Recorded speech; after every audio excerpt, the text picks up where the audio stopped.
finally we've managed to organise our polytunnel. It's been a hell of a job, and finally we've actually got something that actually works, and we've had to get everything in late, but at least we've got it in time to grow stuff. And it's not exactly what I'd have wanted, but it will do, and the framework is quite strong. And when this plastic, which is a bit weird, this green crissy-crossy stuff, goes, we can get another one. And the structure is quite strong, so when this plastic is finished after a few years, we'll be able to get some proper polytunnel plastic and just put it over the same structure. We've rushed out and bought a few plants. There's more coming. Some are really awful. Look at this. I should really name and shame the garden centre who's told us this. But I can make this nice.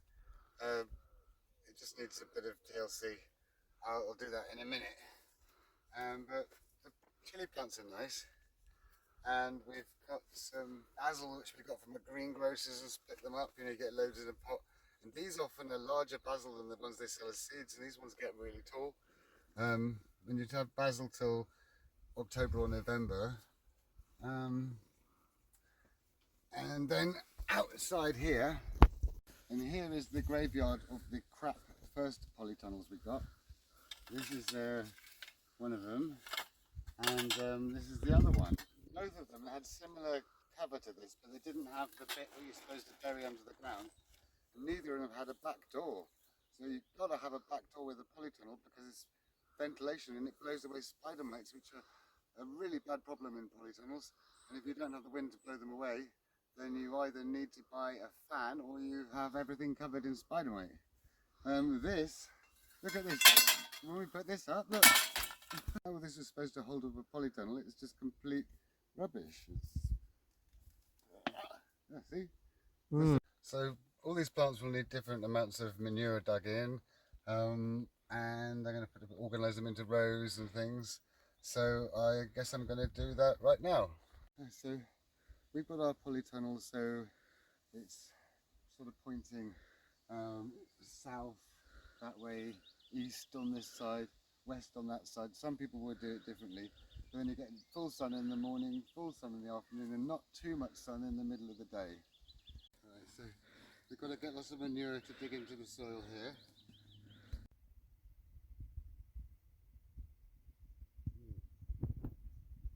Got quite a few nasty lumps in the soil.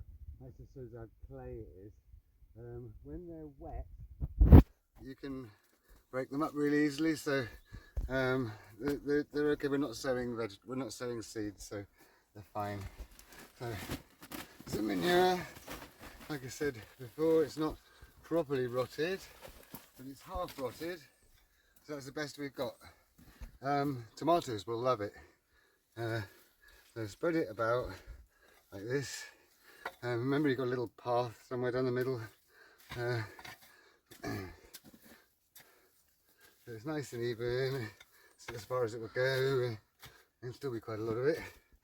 And then we'll do single digging, which is just basically like, but it's going to mix it in a bit, shake it a bit. So any weeds out, that one, another one.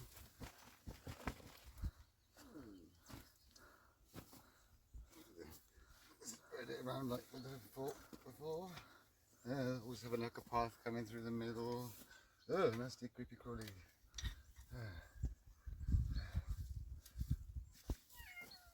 Hello, Darius. Spread it out so it's quite thick but evenly spread out, and then carry on like before. Just dig each bit over and mix the soil. Be very careful of the edges of it.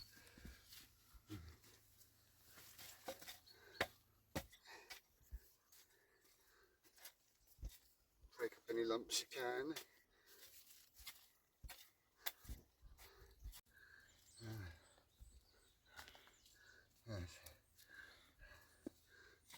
Before we put the polytunnel up, we dug clay soil. We dug a bit of sand and some manure into the soil already. Otherwise it would be a nightmare if it's grass. Because it's the first time in brand new soil and it's all quite clayey and lumpy, I'm going to just cheat a little bit and add a bit of John Innes number 3 just to improve the soil. Right, the other plants have arrived. So there's only one courgette plant they had left, and these very spindly, pitiful tomatoes, but hopefully we could do something about that.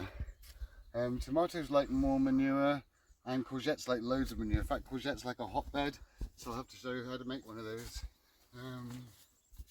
If you don't know already, we've got some runner beans and some more peppers and things. So tomatoes, I think they could be first. Put that somewhere.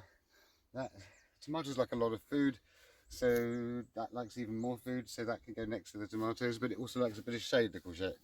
Tomatoes, let's see, they need sticks, but I haven't got string today. I'll have string tomorrow. One about there, and then these cherry tomatoes somewhere else, and then these ones which are money maker, they're quite good. So I maybe put 3 of them in a row like there. Maybe 2. Yeah, 2 probably. Yeah, and then another 2 kind of there, I think.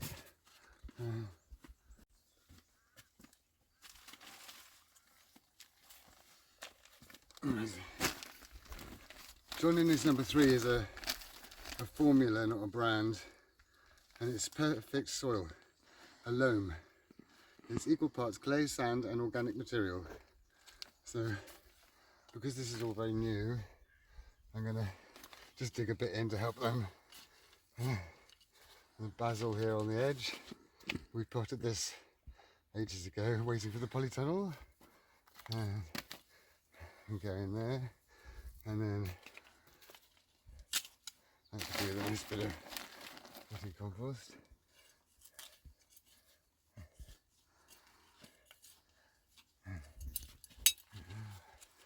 Holes like that,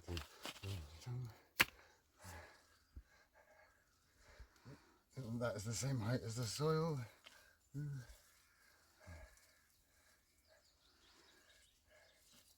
Getting rid of this nice stuff, and then I reckon these are about a foot apart. These are chilies. We've got a few different types of whatever they had left.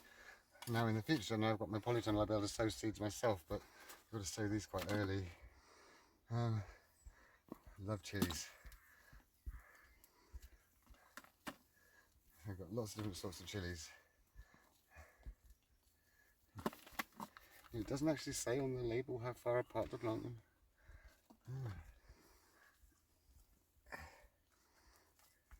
Let's see.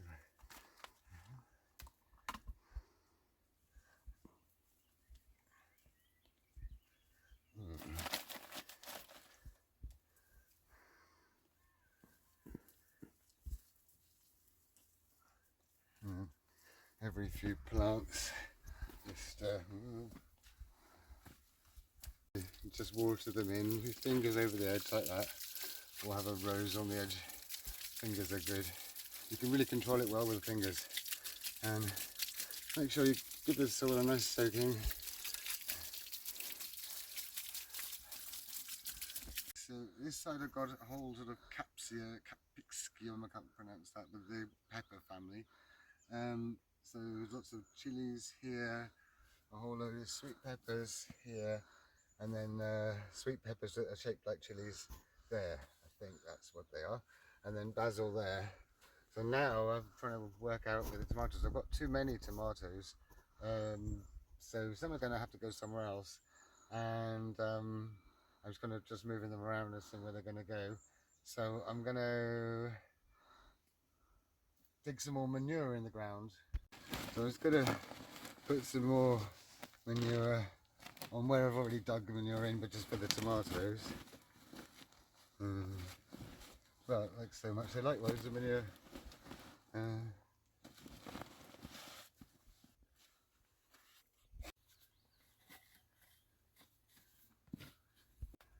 so gently does it. The tomatoes go about a foot apart, and I've already of course dug in extra manure for them, and just nicely break up. This is already can break up. Oh, that's nasty. Right, there we go. Right, tomorrow I'm going to show you how to do a hotbed, because the courgettes like hotbeds, and squashes and various plants like a hotbed mixture, and it's a little bit too complicated to do in this one, so I'm going to put that on tomorrow. So if you could like and subscribe, that helps the channel grow and helps support what we're trying to promote here.